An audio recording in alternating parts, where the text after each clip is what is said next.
থাইল্যান্ডে গিয়ে সেখানকার হোটেলের ব্রেকফাস্ট ভীষণ সুন্দর ছিল। আমার হাসব্যান্ডের তো স্পেশালি ভীষণ পছন্দ হয়েছে। কারণ এখানকার সমস্ত খাবারে একটু লো অয়েলে কুক করা ছিল। আর স্যালাড এই জাতীয় খাবার একটু বেশি ছিল। আর আমারও মোটামুটি ভালোই লেগেছে। এখানে দেখো কিন্তু একই রকম ব্রেকফাস্ট থাকে না। একেক দিন একেক রকম ব্রেকফাস্ট থাকে। তো আজকে আমাদের ব্রেকফাস্টে ছিল দেখো একটা ফ্রাইড রাইস যেটা ভীষণ ভালো খেতে ছিল। আর তার সাথে ছিল চিকেন স্যালাড। আমি তো বেছে, বেছে ওখান থেকে কয়েকটা চিকেন নিয়ে নিলাম। আর সমস্ত ব্রেকফাস্টে কিন্তু এই চিকেন সসেসটা কমন ছিল।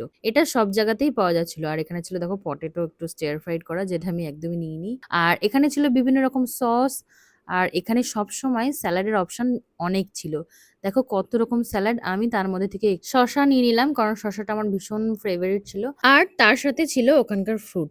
আর থাইল্যান্ডের ফলের কথা কি বলবো, ওখানকার ফলগুলো যে এত টেস্টি, মনে হচ্ছিল না যে ফল খাচ্ছি, মনে হচ্ছিল যেন আমি অন্য কিছুই খাচ্ছি। ওখানকার সত্যি সমস্ত ফ্রুটগুলো ভীষণ টেস্টি ছিল। আর তার সাথে ছিল এখানে দেখো এগ পোচ, সেটা হাফ বয়েল ফুল বয়েল দুটোই ছিল। আমি একটু হাফ বয়েল দুটো পোচ নিয়ে নিলাম যেটা আমার আরো ভীষণ প্রিয়।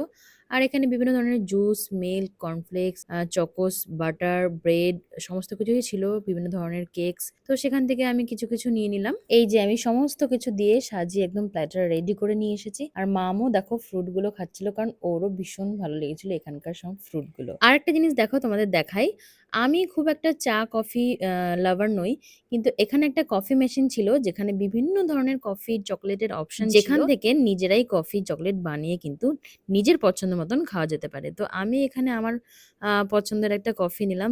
দারুণ খেতে ছিল কিন্তু এখানকার তারপর কফিগুলো। তো আমার দেখা দেখি আমার হাসব্যান্ডও এসেছিল একটা কফি নিতে। ওর পছন্দ মতন একটা কফি নিয়েছিল। কিন্তু ও সেখানে সুগার বা কিছুই মিক্সড করেনি। তো ওর কফিটা কিন্তু ভীষণ তেতো হয়ে গেছিল। পরে ও সেটাতে আবার সুগার এড করে খেয়েছিল। কফিটা খাওয়ার পরে রিঅ্যাকশনটা দেখলেই বুঝতে পারবে কেমন লেগেছিল। বাট পরে যখন সুগারটা ঠিকঠাক মতন এড করেছিল, তখন কিন্তু এটা খেতে বেশ ভালো লাগছিল। আরেকদিনেরও ব্রেকফাস্টটা কেমন ছিল দেখো তোমাদের একটু করে দেখিয়ে দিই। এবার একটা অন্য ধরনের ফ্রাইড রাইস ছিল। এই সেম হোটেলেই কিন্তু অন্য ধরনের রাইসটা করেছিল। আর এখানে দেখো রেড চাউমিন করেছিল যেটা আমি একটু নিয়ে নিলাম। আর একটা জিনিস বলেছিলাম না যেটা সবসময় কমন ছিল, সেটা হলো এই সসেজ। সব হোটেলের সাথেই কিন্তু ব্রেকফাস্টে এই সসেজটা ছিল ওখানে। জানি না এটা কেন এত কমন সবাই খেত। আর এটা কি বলতো, এক কথায় আমাদের বাঙালিদের যেটাকে বলি ফেনা ভাত আর তার সাথে বয়েলড চিকেন ছিল। এটা ছোটবেলায় প্রচুর খেয়েছি, আমার খুব ভালোবাসতাম খেতে। তাই আমি ওটাও একটু নিলাম। বাকি যা ছিল আগের দিন যেগুলো দেখেছিলে সেমই ছিল। তো এই ছিল দুদিনের বাফেট ব্রেকফাস্ট। তোমাদের কেমন লাগলো নিশ্চয়ই জানিও।